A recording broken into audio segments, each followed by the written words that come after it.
ఒక కాలంలో ఒక గ్రామంలో బెల్లం వ్యాపారి ఉండేవాడు. తను బెల్లాన్ని తయారు చేసి ఎంతో దూరంలో ఉండే సంతలో దాన్ని అమ్మేవాడు. అలా వచ్చిన డబ్బుతోటే తను జీవించేవాడు. ఒక అడవి మార్గాన్ని దాటుకుంటూ తను రోజూ సంతకి వెళ్లేవాడు. ఒకరోజు వ్యాపారం అంతా పూర్తి చేసుకుని ఆ వ్యాపారి సంత నుంచి ఇంటికొస్తున్నాడు. అప్పుడు అతను చిన్న అడవి దగ్గరికి వచ్చినప్పుడు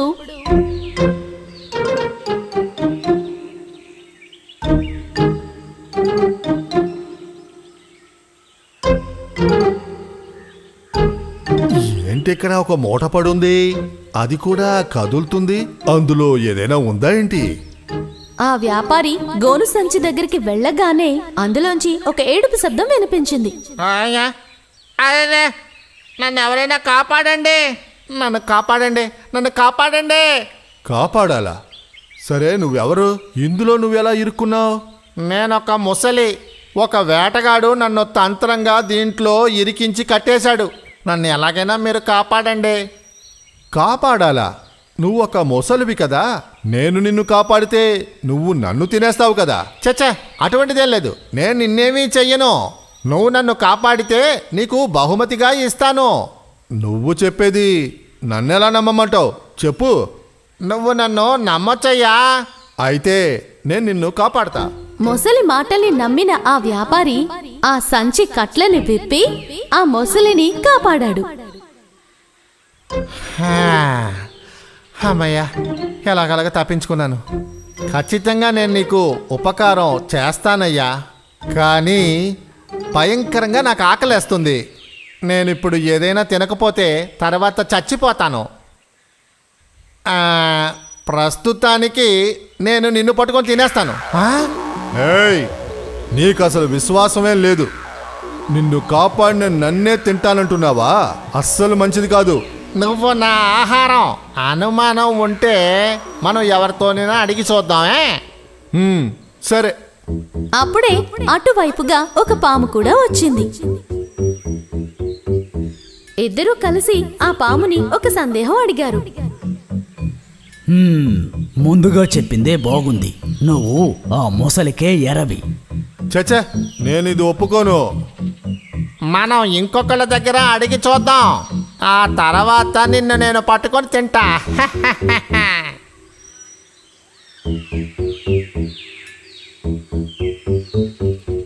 ఆ తర్వాత వాళ్ళు ఒక నక్క దగ్గరికి వెళ్లి ఆ సందేహాన్ని అడిగారు. మీరిద్దరూ చెప్పిన దాంట్లో విషయం లేదని నేను చెప్పను గాని అదేంటంటే, అది న్యాయంగా చెప్పాలంటే ఆకలితో ఉన్న మొసలికి ఆహారం అనేది చాలా చాలా ముఖ్యం కదా. మీరు చెప్పేది అసలేం బాలేదు. కాపాడడానికి వచ్చినోడ్నే తినడం అస్సలు బాలేదు.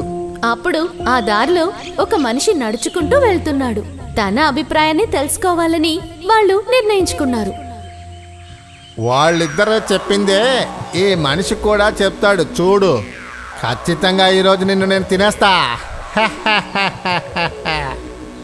ఇప్పుడు మీరిద్దరూ చెప్పింది నాకు చాలా బాగా అర్థమైంది. మీ ఇద్దరికీ నేను మంచి పరిష్కారం చెప్పగలను. చెప్పండి, అసలు ఏమైంది? నేను సంతకు వెళ్ళి ఈ వైపు వస్తూ ఉన్నాను. ఏది, అది అలాగే నటించి చూపించు. ఇదిగో ఈ విధంగానే. ఇప్పుడు నాకు బాగా అర్థమైంది. కానీ అక్కడ ముందు ఏది ఎలా ఉందో చెప్పనే లేదే. అది అర్థం కాలేదు. ఏది కొంచెం నటించి చూపించు. నేను ఆ గోనె సంచిలో ఇరుక్కొని ఉన్నాను. ఇరుక్కుపోయావా? ఏమంటున్నావు? నాకేం అర్థం కావడం లేదే. మొసలి, అది ఎలాగో కొంచెం వివరంగా నటించి చూపించు. ఇదిగో ఈ విధంగానే దీని లోపల ఇలా ఉన్నాను. అలాగా? ఇది ఈ మూటలో ఇలాగే ఉండిందా? అలాగా? అయితే నా అనుమానం కూడా ఇదే. మూట అప్పుడు తెరిచే ఉందా? లేదు లేదయ్యా, అదేంటంటే బయట నన్ను కట్టేసి ఉంచారు. అది ఎలా కట్టేశారో అదేమైనా తెలుసా? నాకు తెలుసు.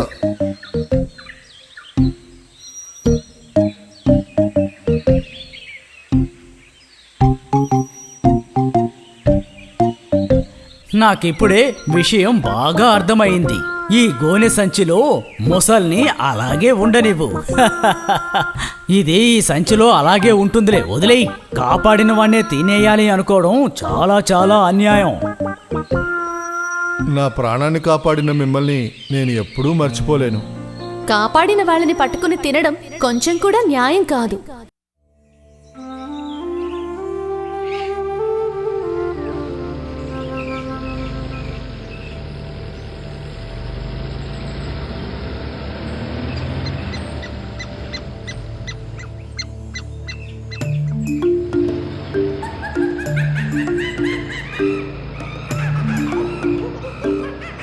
ఓ, ఇక్కడ చాలా కోతులున్నాయి. సార్ నన్ను కారు ఆపమంటారా? వద్దు వద్దు, ఒకవేళ మనం కారు ఆపితే ఈ కోతులు మనల్ని ఇబ్బంది పెట్టేస్తాయి. కాస్త ముందుకెళ్ళి ఆపుదాం. ఈ అడవి అందాల్ని మనం చూసి బాగా ఆనందించాలి. ఆ, ఆ, మనం అక్కడున్న ఆ పూల చెట్టు కిందకి వెళ్ళి ఆపుదాం.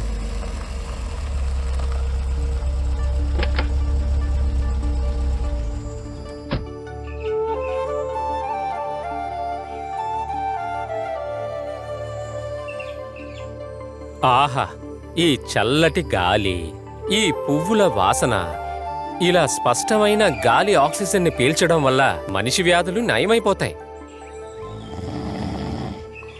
ఏంటి ఇక్కడేదో శబ్దం వస్తుంది? ఒకవేళ అది సింహం అయి ఉంటుందా? అయ్యో దేవుడా, మనం మన కారుని సింహం గుహ ముందు ఆపేశావా? భయపడకండి, మీరు వెంటనే బండిలో కూర్చొని మన ఇక్కడి నుంచి వెళ్ళిపోదాం. హ్మ్, అక్కడ చూడు, అక్కడ ఒక వ్యక్తి నిద్రపోతున్నాడు. అరే అరే ఏంటిది? ఇతను పెట్టే గురక శబ్దం ఏదో సింహం అరుస్తున్నట్టుగానే అనిపిస్తుంది. ఈ వ్యక్తి ఎంత ప్రశాంతంగా నిద్రపోతున్నాడు చూడు. ఇలా నిద్రపోవాలని ఎన్నో సంవత్సరాలుగా కోరుకుంటున్నాను. అరే ఏంటి విషయం? ఆ? అప్పుడు ఇంతసేపు మీరు నిద్రపోలేదా?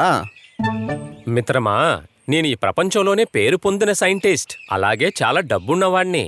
కానీ నాకు ప్రశాంతత లేదు. అంతేకాకుండా నాకు చాలా వ్యాధులు, అంటే షుగరు, బ్లడ్ ప్రెషర్, కొలెస్ట్రాల్, వీటి వల్ల నిద్రపోలేకపోతున్నాను. నేను నా పనులన్నిటినీ వదిలేసి నా మనసుకి శాంతిని వెతుక్కుంటూ ఈ అడవికి వచ్చాను. అది సరే గాని మీరెందుకు ఇక్కడికి వచ్చారు? నా పేరు మూర్తి అండి. నేను బుద్ధి గలవాణ్ణి కాదు, డబ్బు గలవాణ్ణి కాదు. నేను చేసే పనికి ఇదే ఆయుధం. దీంతో వచ్చే ఆదాయంతోనే నా జీవితాన్ని గడుపుతున్నాను. నేను చాలా ఆరోగ్యంగా ఉన్నాను, అందువల్లే సంతోషంగా ప్రశాంతంగా నిద్రపోగలుగుతున్నాను. సార్, ఇతను మాట్లాడుతుందో చూస్తుంటే ఏదో పొగరబట్టినోడు మాట్లాడుతున్నట్టే ఉంది. ఇతనితో మాట్లాడి మీ సమయాన్ని వృధా చేయకండి. మీరిక్కడి నుంచి ధారాళంగా బయలుదేరొచ్చు, ఎందుకంటే నేను ఇక్కడ మళ్ళీ నిద్రపోబోతున్నాను.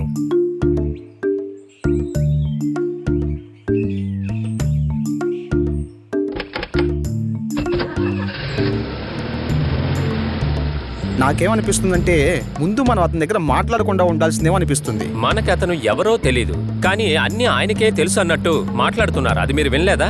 అతని చేతిలో ఉన్న కత్తితోనే అతను జీవిస్తున్నాడు. అయ్యుండొచ్చు. ఆ కత్తిని పెట్టుకొని అతను పెద్దగా ఏం సంపాదించబోతున్నాడు? తెలివితేటలుగా సంపాదించాలంటే ముందు అతనికి బాగా తెలివితేటలు ఉండాలి కదా. ఇంకా డబ్బుతో సంపాదించాలంటే ముఖ్యంగా డబ్బు కావాలి. కానీ మీ దగ్గర రెండూ ఉన్నాయి కదా సార్. నా దగ్గర డబ్బులు, తెలివితేటలు ఎక్కువగా ఉన్నా సరే ఏ చోట్లోనూ ఒక్క క్షణం కూడా నా గర్వాన్ని చూపించలేదు. అరే ఆపండి, ఆపండి. ఏమైంది? ఏమైంది? అరే ఆపండి, ఆపండి. అర్థం కావట్లేదే. అరే, అయ్యో, మన బండిలో ఉండే టైర్లు అవే వెళ్ళిపోతున్నాయి చూడండి. ఆ, ఇప్పుడు మనం ఏం చెయ్యాలి? సార్, మీరు ఒక బాగా తెలివైన సైంటిస్ట్. దీనికి ఏదైనా ఒక ఐడియా ఆలోచించి చూడండి.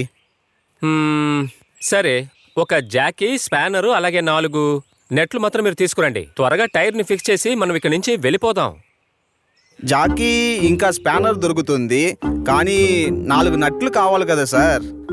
నెట్ లేకుండా మనం ఈ టైర్ని ఎలా ఫిక్స్ చేస్తాం? సార్, మీరు ఒక పెద్ద సైంటిస్ట్. ఏదైనా దారి ఉంటే ఆలోచించి చూడండి సార్. మనం ఈ టైర్లు ఈ బండిలో ఫిక్స్ చేయాలి కదా. హే, వేరేది పనికిరాదు. టైర్ని మనం ఫిక్స్ చేయాలంటే ఖచ్చితంగా నెట్లు ఉండే తీరాలి. అలాగైతే ఇప్పుడు మనం ఒక పని చేయాలి. సిటీలో ఉండే ఒక వర్క్ షాప్ కి మనం ఇప్పుడు ఫోన్ చేయాలి. వాళ్ళు వచ్చి టైర్ బిగించి వెళ్ళిపోతారు. కానీ అంతవరకు ఇక్కడ మనం వెయిట్ చేయాలి. మీకు ఎంత డబ్బు కావాలో చెప్పండి, నేను ఇస్తాను. వాళ్ళని ఇక్కడికి త్వరగా రమ్మంటే సరిపోతుంది. ఇదొక అడవి, ఇక్కడ చాలాసేపు ఉండడం మంచిది కాదు. నేను వాళ్ళకి ఫోన్ చేస్తాను సార్.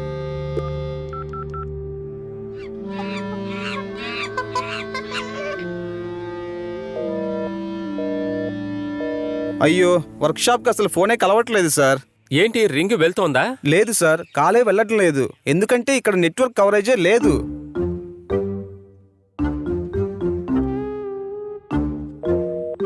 అవును, నా ఫోన్లోనూ అసలు సిగ్నల్ లేదు.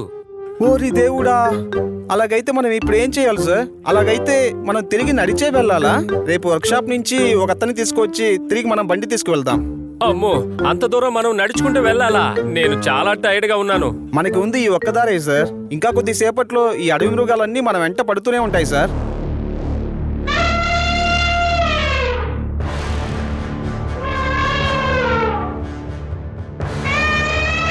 అయ్యో, కాపాడండి!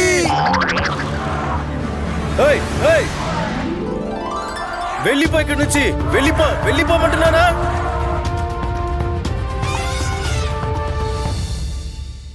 ఏంటి సార్, మీరిద్దరూ భయపడిపోయారా? ఏం బాబు, ఇలాంటి ఒక ఏనుగు అరుస్తూ వస్తే ఎవరికి భయం లేకుండా ఉంటుంది? ముత్తు, ఇంకొక బండి ఇక్కడికి వచ్చేంత వరకు నువ్వు మాతో పాటు ఇక్కడ కాసేపు ఉంటావా? సార్, సాయంకాలం అయిపోయింది సార్, అందువల్ల ఇటువైపు ఏ బండి రాదు. దయచేసి మీరు బండి తీసుకుని బయలుదేరండి. ఈ బండిలో ఇక పైన మేము ఇక్కడి నుంచి వెళ్ళలేం. ఏమైందండి? మీ బండి రిపేర్ అయిందా ఏంటి?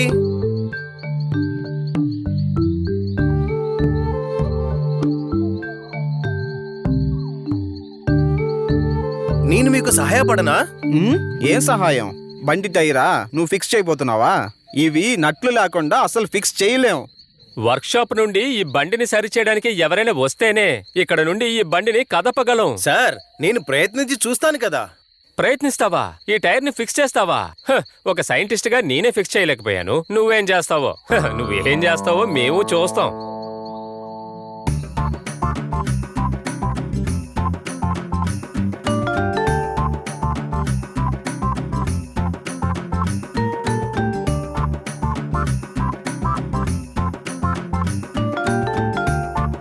ఓ బాబు, ఈ నట్లు అసలు సాధారణంగా తీయలేం.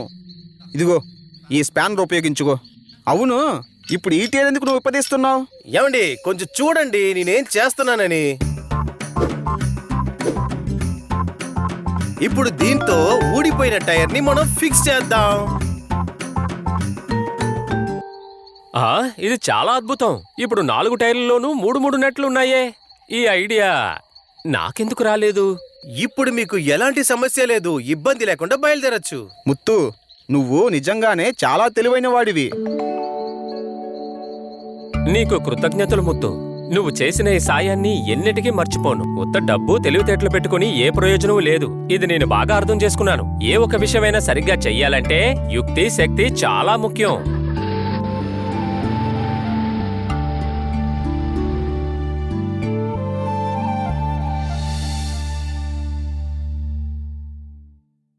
చాలా కాలం క్రితం జరిగిన కథ ఇది. ఒక గ్రామంలో బట్టలు ఉతికే చాకలుండేవాడు.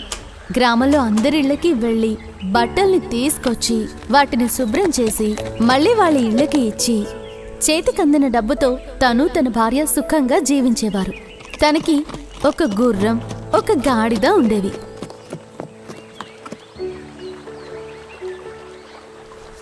మన దగ్గర ఈ గాడిద గుర్రం ఉండడం చాలా మంచిదైంది కదో. అవునవును, లేదంటే ఆ బట్టలన్నిటినీ మనమే మోసుకుని వెళ్లాల్సి వచ్చేది. ఈ గుర్రం మన దగ్గర ఉన్నందువల్ల చాలా దూరం ప్రయాణించగలుగుతున్నాం. సరిగ్గా చెప్పారు. ఆ గుర్రాన్ని, గాడిదని ఒకే ఇంట్లో కట్టుంచారు. అయినా సరే గుర్రం గాడిదని ఒక స్నేహితుడిగా ఒప్పుకునేదే కాదు. నువ్వు చండాలమైన గాడిదవి.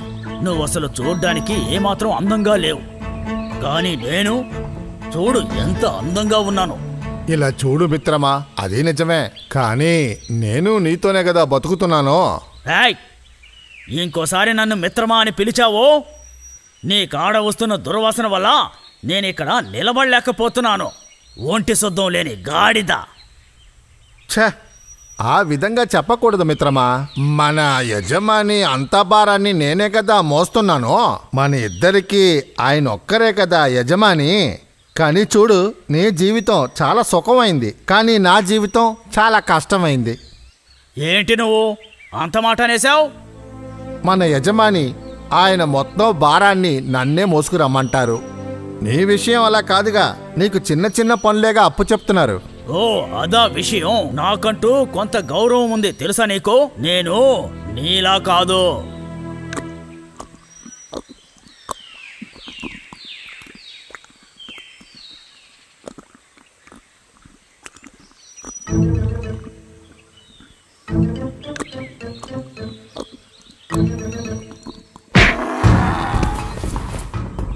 ఈ విధంగా చెయ్యొద్దు మిత్రమా. నువ్వు తన్నింది నాకెంత నొప్పిగా ఉందో తెలుసా? నేను నీలాంటి ఒక జంతువే కదా. ఇలా చూడు, నువ్వు ఎప్పటికీ నాలా కాలేవు. మంచి బుద్ధి బలం శక్తి ఉన్నటువంటి వాళ్ళం మేము. నువ్వు ఒట్టి అడ్డగాడిదివి, బుద్ధిహీనుడివి, దేనికి పనికిరాని వాడివి. ఆ? నువ్వు కాస్త దయతో మాట్లాడితే మంచిది. రేయ్ అడ్డగాడిదా, వాళ్ళకున్న మర్యాదలు గౌరవాల్ని బట్టే జీవితం ఉంటుంది. నీకింత పొగరు ఉండకూడదు మిత్రమా. అలా చాలాసార్లు గుర్రానికి గాడిదకి మధ్య గొడవలు జరుగుతూనే ఉండేవి. గాడిద కంటే తనే గొప్ప అన్న అభిమానం గుర్రంలో ఎప్పుడూ కనిపిస్తుండేది. ఓ పెద్ద వర్షం కురిసేలా ఉంది. బట్టలన్నీ త్వరగా తీసి మడత పెట్టాలి.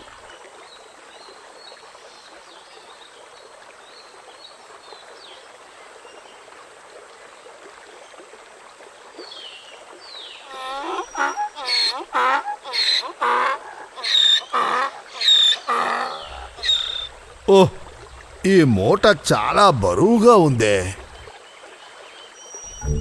ఆ విధంగా చాకలి, గుర్రం, గాడిద ఇంటి దిశగా నడుచుకుంటూ వెళ్తున్నారు. కానీ ఎక్కువ బరువు ఉండటం వల్ల గాడిద చాలా నెమ్మదిగా వెళ్ళసాగింది. మిత్రమా, నేను మోసుకొస్తున్న ఈ మూట చాలా బరువుగా ఉంది. ఈ మూట మోసుకుంటూ నేను నడవలేకపోతున్నాను. దానికి నన్నేం చేయమంటావు? నాకు కాస్త సహాయం చేయొచ్చు కదా. సహాయమా? నీ మూటని నేను మొయ్యాలా ఏంటి? అటువంటిదేం లేదయ్యా. నాకు భారంగా ఉన్న కొద్ది బట్టల్ని మాత్రం నువ్వు తీసుకొస్తే చాలు.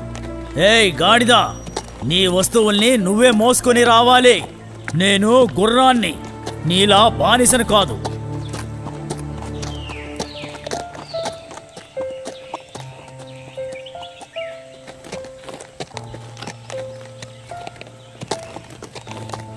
సహోదరా, నాకు కళ్ళు తిరుగుతున్నాయి. కాస్త సహాయం చేయవా? నేను నీకు ముందే చెప్పాను కదా, మూటలు మొయ్యడం నీ పని అని. ఒక్కో అడుగుని ముందుకు వేయటానికి ఆ గాడిద చాలా కష్టపడేది. అంతలోగా ఆ, ఆ, నా వల్ల కాలేదు. ఆ, ఆ, అరే ఏంటిది? బరువులు మొయ్యలేక కింద పడిపోయావా?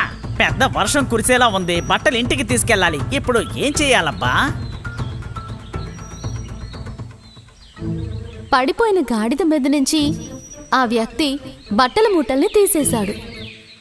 ఓహో, పాపం ఈ గాడిద బాగా అలసిపోయినట్టుగా ఉంది. ఇకపై ఇది బరువులు మొయ్యలేదనుకుంటాను. ఇప్పుడు ఈ బట్టలన్నీ ఆ గుర్రానికి కట్టి తీసుకెళ్లాల్సిందే. ఆ విధంగా ఆ చాకలి బట్టల మూటల్ని గుర్రం మీద వేసి కట్టాడు. అంతేకాదు ఆ వ్యక్తి గాడిదను కూడా అహంకారంగా ఉన్న గుర్రం పైకే ఎక్కించాడు. ఇంటి దిశగా వెళ్ళసాగారు. నేనిలా మూటలు మోయడానికి కారణం నా అహంకారపు మాటలే. నేను ఆ గాడిదకి సాయం చేసుంటే ఈ రోజు నాకు ఈ పరిస్థితి వచ్చుండేది కాదు.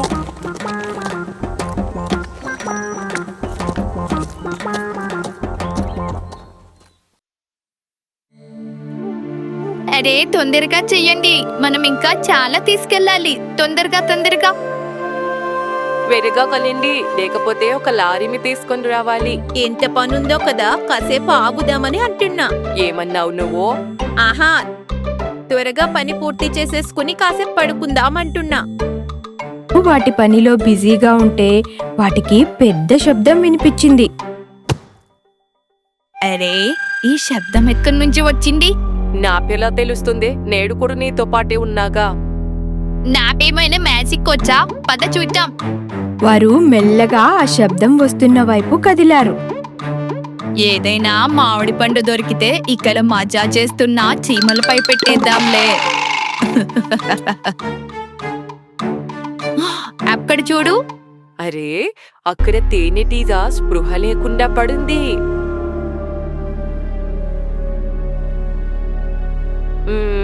నాకనిపిస్తోంది ఇతన్ని డాక్టర్ దగ్గరికి తీసుకెళ్లాలని. ఇతను స్పృహలోనే ఉన్నాడు. అయితే స్పృహ కోల్పోయాక తీసుకెళ్దాం. స్పృహ కోల్పోయాడు.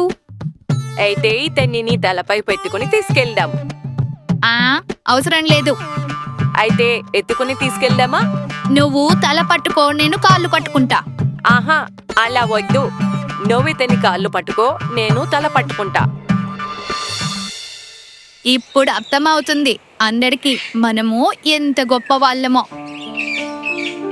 వారిద్దరూ ఆ తేనెటీగను తీసుకొని డాక్టర్ దగ్గరికి వెళ్తుండగా పైన కొమ్మపై కూర్చున్న ఒక పురుగు అదంతా చూస్తూ ఉంది.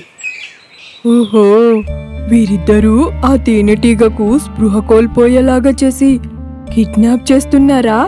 పద చూద్దాం. ఓహో, ఇదంతా ఎలా జరిగింది?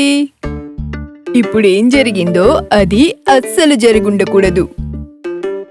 గురూజీ, మీరు ఇలా ముందుకు వెనక్కి ఎందుకు నడుస్తున్నారు? ఓహో, ఏం చెప్పాలి శిష్యుడా? నేను ఒక కీటకానికి ఏడవకుండా మందిచ్చాను. తర్వాత ఏడవటం ఆపేసి నవ్వటం మొదలెట్టింది. ఏడవటం అయితే ఆపింది కదా? ఆపేసింది. గురూజీ, అక్కడ చూడండి, ఎవరో వస్తున్నట్టుంది. వర్షమా? అది వసంత ఋతువులో? అరే, పైన కాదు, కింద చూడండి. నువ్వు కరెక్ట్ గానే చెప్పావు శిష్యుడా. చూడండి, అతను నడవడానికే ఇబ్బంది పడుతున్నట్టుగా ఉంది. మనం వాళ్ళకి సహాయం చేద్దామా? లేదు లేదు, వాళ్ళని మెల్లగా రానివ్వు. అలా ఎందుకు గురూజీ? అరే, అది నాలాంటి డాక్టర్కి ఒక ఇంటర్నేషనల్ సమస్య. అది ఎలాంటి సమస్య? అరే, నువ్వు నన్ను ఇలాంటి ప్రశ్నలు అడుగుతావెందుకు? నువ్వేమైనా పెద్ద మూర్ఖుడివా? అదే మీతో ఉన్నప్పటి నుంచి. డాక్టర్, కొంచెం చూడండి, ఇతను స్పృహలో లేడు.